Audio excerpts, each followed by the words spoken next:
নমস্কার বন্ধুরা, আবার খাবো কুকিং চ্যানেলে আপনাদের অনেক অনেক স্বাগত জানাই। আজকে আমাদের রেসিপি হলো চিকেনের লাল ঝোল। তার জন্য প্রথমে কড়াইয়ে পরিমাণ মতন সরষের তেল দিয়ে দেব। তেলটা গরম হয়ে গেলে দিয়ে দেব কেটে রাখা আলুগুলো। পরিমাণ মতন লবণ আর হলুদ গুঁড়ো দিয়ে আলুটা ভালোভাবে ভেজে নেব। আলুগুলো ভালোভাবে ভাজা হয়ে গেছে, এবার আমি আলুগুলো তুলে নেব। এবার ওই তেলের মধ্যে দিয়ে দেব তেজপাতা, দারচিনি এবং এলাচ।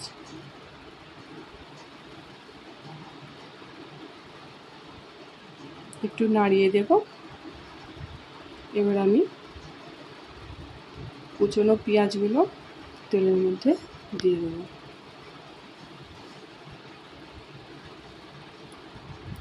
পেঁয়াজটা হালকাভাবে ভেজে নেব।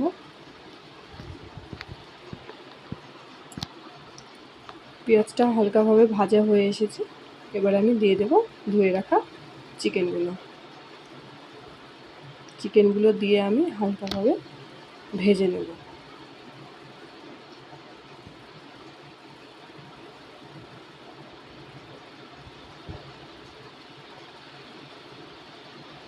এদিকে চিকেনটা ভাজা হতে থাকুক, এই সময় আমি একটি মশলা বানিয়ে নেব, যার জন্য দেব কেটে রাখা আদা, রসুন আর কাঁচা লঙ্কা দিয়ে একটা মশলা আমি বানিয়ে নেব।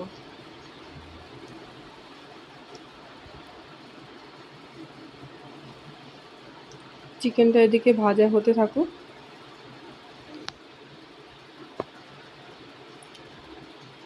চিকেনটা ভালোভাবে ভাজা হয়ে এসেছে,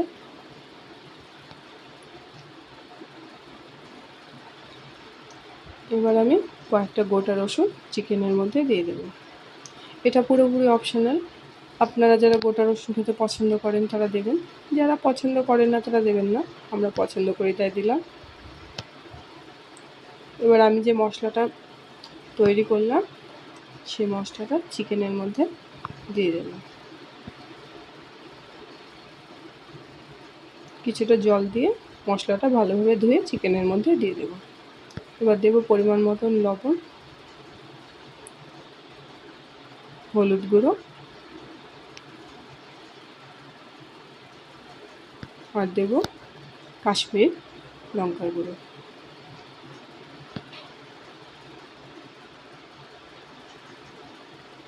দিয়ে ভালোভাবে কষাতে থাকবো।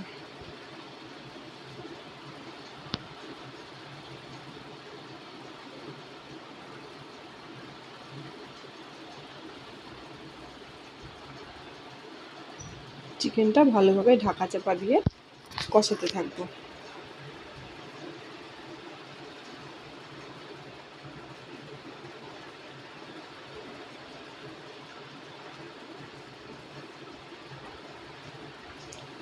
চিকেনের থেকে তেল ছাড়তে শুরু করেছে,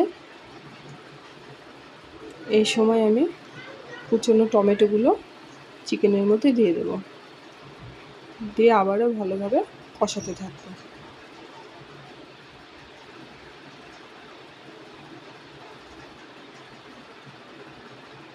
এরপর দিয়ে দেব চেরা কাঁচা লঙ্কা। আমরা একটু ঝাল খেতে বেশি পছন্দ করি তাই দিলাম, আপনারা যারা ঝাল অত পছন্দ করেন না তারা দেবেন না।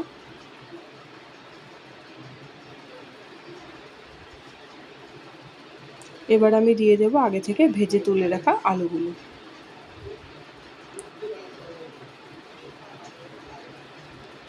এবার চিকেনের সঙ্গে আলুগুলো ভালোভাবে কষিয়ে নেব।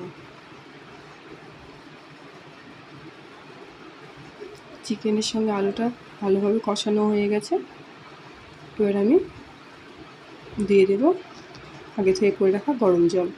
আমি যেহেতু ঝোল করব সেই জন্য গরম জলের পরিমাণটা আমি একটু বেশি করে দিচ্ছি। দিয়ে চিকেনটা ভালোভাবে সেদ্ধ হতে দেব। চিকেন আর আলুটা প্রায় সেদ্ধ হয়ে এসেছে, এবার আমি দিয়ে দেব পরিমাণ মতো লবণ। লবণটা একটু কম ছিল সেই জন্য আমি দিলাম, যাদের প্রয়োজন হবে লবণ তারা দেবেন, যাদের প্রয়োজন হবে না তারা দেবেন না। আবারও আমি ভালোভাবে নাড়িয়ে দিচ্ছি এবং ঢাকা দিয়ে ভালোভাবে সেদ্ধ করে নেব। চিকেনটা আমার প্রায় কমপ্লিট, তৈরি হয়ে গেছে আমার চিকেনের ঝোল।